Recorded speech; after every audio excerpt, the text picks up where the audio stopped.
Okay, let's see, does this work? Very good. First of all, just would like to say thank you for the organisers to invite us to speak. I'm here on behalf of Henry J. Lyons, and obviously there was a huge team involved in this to deliver this project. There's some fantastic people on the ground, obviously, as well, some great design consultants and contractors. Just to give a bit of context, I'm sure everyone knows a little bit, if not quite a lot, about the old Central Bank, now known as Central Plaza. But I suppose there was Stephenson Gibney obviously ran through a number of different design iterations back in the late 60s, eventually landed with the final concept. And I think it's important to think of the building in the context of Dublin and the Liffey. And I suppose what Stephenson maybe envisaged was this idea of a building of great permanence that spoke to, say, the likes of the Four Courts, the Customs House, the Trinity College, and other great buildings up and down the Liffey.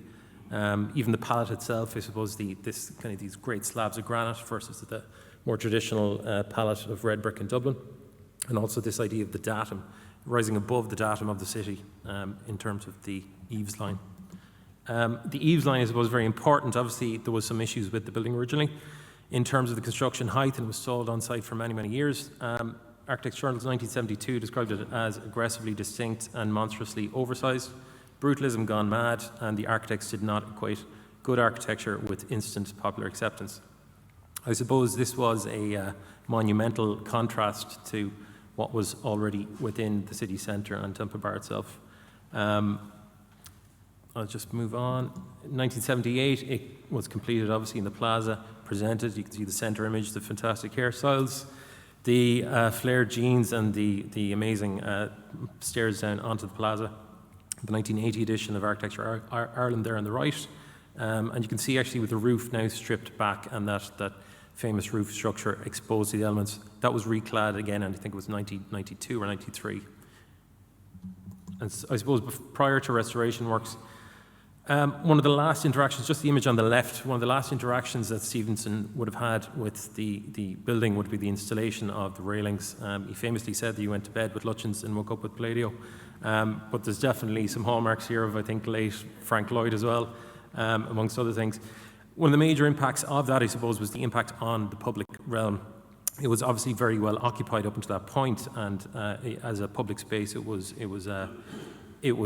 well occupied and active. And I suppose one of the concerns we had was that it was, I suppose, some of that activity had disintegrated over the years. The introduction of the railings, probably the main event. Obviously, it had become a place of protest as well, and there was an element of the ivory tower to the building. The image on the right is anything but an ivory tower. You can see just the level of decay, I suppose, within the building over the years. So restoration and transformation. So we'll explore the building, I suppose, quickly through the likes of the spandrel zone and the facade itself. But in principle, you can see the isometric drawing on the left, which shows, I suppose, just broken out the various elements. The rooftop space, prior to being overclad again in the early 90s, that was originally on level 9 was the plant rooms of the building. Level 10 was effectively unoccupied. A little amount of storage there. The plant itself was quite redundant. There was quite a lot of old systems up there, and we knew there was efficiencies we could find. So we knew there was an opportunity on the rooftop. In terms of the office space, we knew that we wanted to reinstate the qualities of the original, not interfere with that, but obviously bring it up to a modern spec. And at ground level, and we knew there was issues with wind tunnelling and I suppose the lack of activation, the issue with the railings that were installed in the early 90s. There was also an oversupply of car parking spaces, with 120 spaces originally in the basement over 2 levels. So one of the design proposals we had was to effectively cut a scoop out of the plaza and to try and offer more street activation back to the public.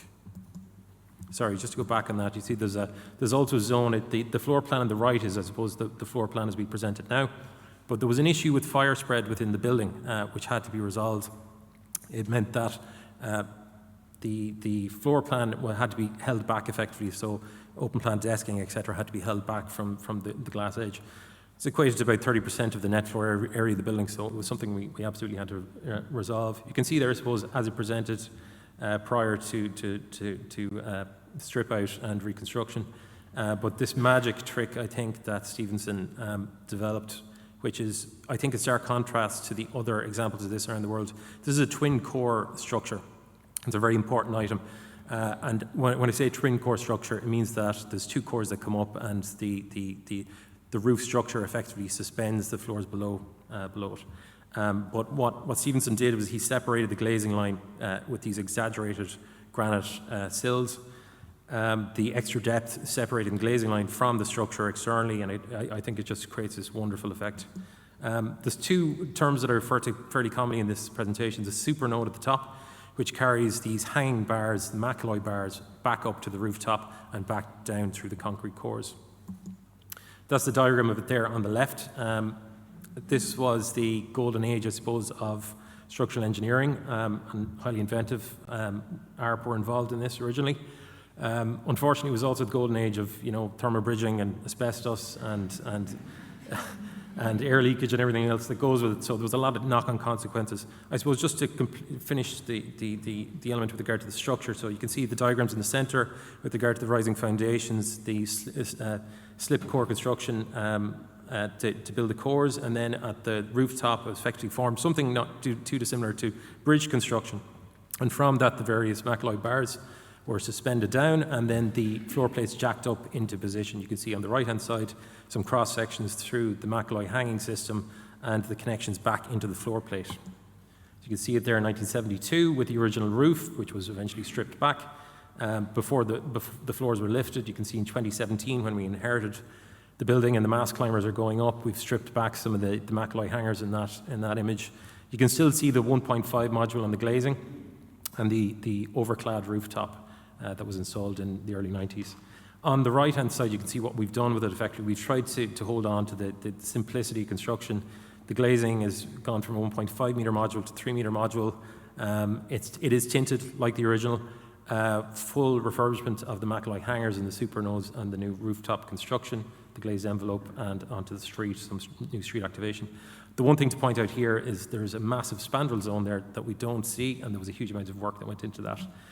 That's a cross-section through these exaggerated granite spandrels, and I suppose the significance of this was trying to stop fire spread through to the hanging system, try to resolve the thermal issues, obviously, that presented themselves, trying to reinstate the glazing in a sensible and appropriate manner. So there was a lot of consideration went into the detailing, and just from a purely conservation perspective, trying to bring it up to spec and to honour the original design. This is probably the most significant body of work in the job from a structural perspective, was trying to preserve the structure. Those bars that hang and support every floor, they come in pairs of 2. There's 12 trusses that present out at every floor, so there's 24 bars in total suspending each floor. They're only 40 mil thick. And unfortunately, they were originally wrapped in Denso, but they were exposed over the years to significant moisture. They'd run out of Denso tape at the top at one point and replaced it with electrical tape.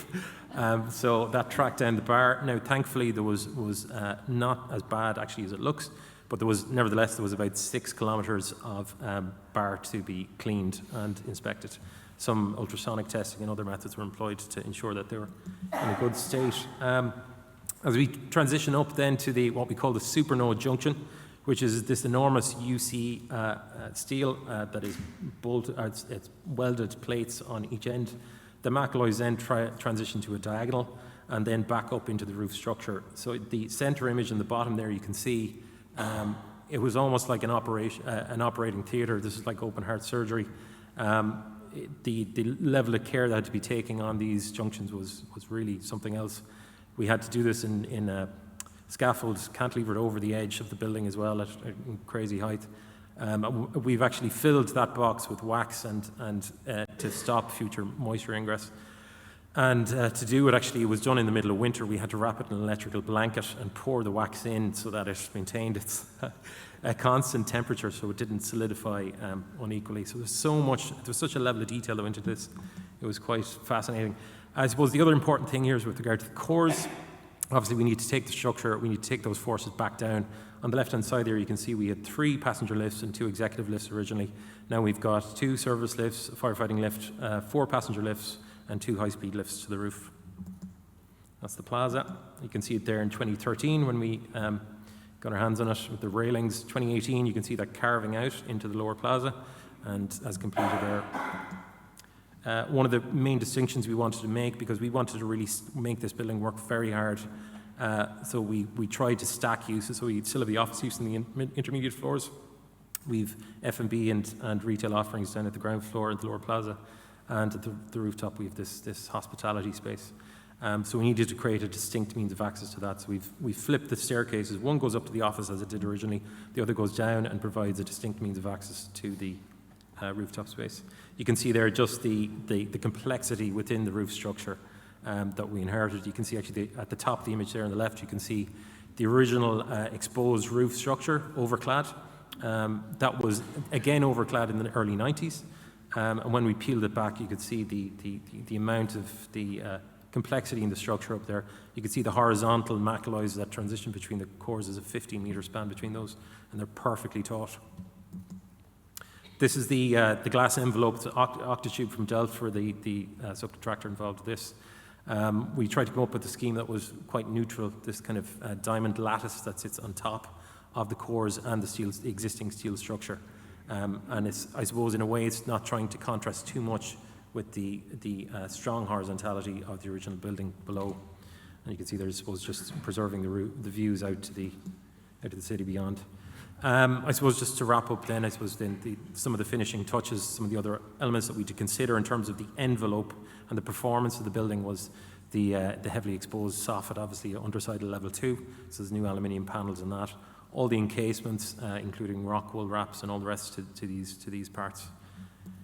And I suppose finally, just to wrap up on the building in the context of, I suppose, time, the building originally was the commercial building, which is in the centre of the image, with the tower of the old central bank overlaid on it, was originally demolished and famously rotated, or attempted to be rotated on the spot. You can see obviously City Hall, or the Royal Exchange as was known at the time, Dublin Castle, the old Parliament buildings and Trinity College.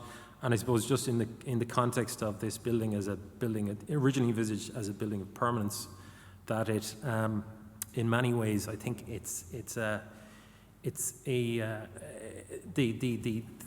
intent obviously would for it to be to last for another 150, 200 years, but it's such a delicate structure. All these other structures you see in the image are quite robust. They're heavy masonry.